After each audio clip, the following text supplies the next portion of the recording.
by me, Peter Fang, for Physics 2212. So the introduction of this lab, we have a problem which is predicting the behavior of circuits using the things we know about circuits, which are conservation of energy and conservation of charge. And this lab is split into physics ideas, the experiment itself, and the conclusion. So the physics ideas, the two main ones are the conservation of energy and conservation of charge, and from those we get the node rule and the loop rule respectively. So the loop rule says that if you go around the circuit and you end up where you started, the total change in electric potential is 0. And the node rule says the current going into a node is the same as the current coming out of it. In other words, current can't be destroyed. We also have Ohm's law, which is that the change in electric potential is equal to the current times the resistance.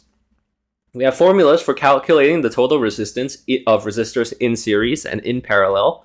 And we have the formula for a capacitor's capacitance. Now, the experiment starts with this circuit, which is two batteries that are 1.5 volts each, two resistors, one is 47 ohms and one is 100 ohms, and two ammeters as shown. And the ammeters both read 0.02 amps, which is the current flowing through the circuit. Even if we hook one of the ammeters on backwards, the current's still flowing the same way. And so it's still reading 0.02 amps.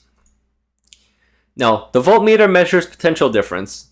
If we replace an ammeter with a voltmeter, the voltmeter reads 3 volts, but the ammeter now reads 0 amps. And this is because the current can't flow through an open circuit, and the circuit is now open, so the ammeter reads no current.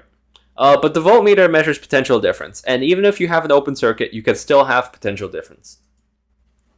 Now, the total potential difference across the circuit, in theory, should be 0. And if we follow the loop as shown, we get plus 3 volts, minus 0.959 volts, and minus 2.041 volts. So it is consistent with our loop rule because this adds up to 0. Now, to calculate the resistance, we can use Ohm's law and say that the resistance is the change in electric potential over the current. And from that, we get the resistance of the 47 ohm resistor is about 47.95 ohms, and the resistance of the 100 ohm resistor is about 102.05 ohms. And so these are very close to our theoretical values. The resistance of the wire and the ammeters are 0 because there is no change in electric potential going through them. Now, we can add an ammeter in parallel, and it will act like a wire with no resistance. And so if we add an ammeter in parallel to the 100 ohm resistor, all the electrons are going to flow through the ammeter and treat it like a wire. So the total resistance of the ammeter in parallel with the resistor will be 0. And so the total resistance encountered by the circuit, by the current, is only 47 ohms, which is the resistance of the other resistor that's not connected in parallel.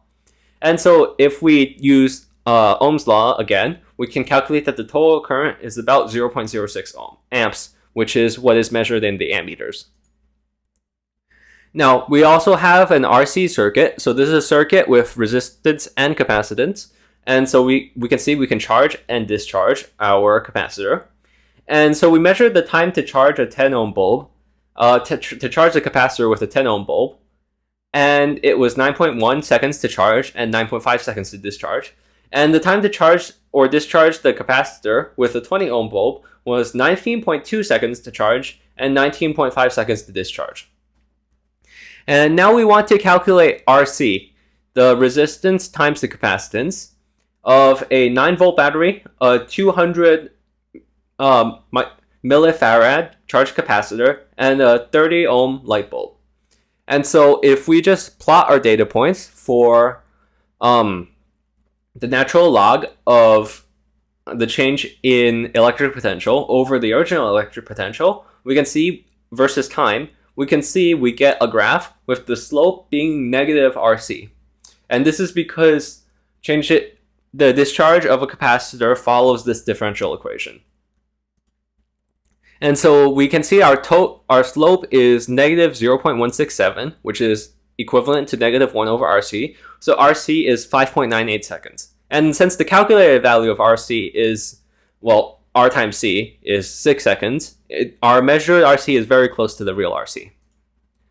And finally, we have our conclusion. If we were doing this lab in real life and using an actual ammeter, we would not be able to assume that the ammeter has zero resistance because there's going to be like some little amount of resistance in real life. And so hooking it to the current circuit would have slightly decreased our current.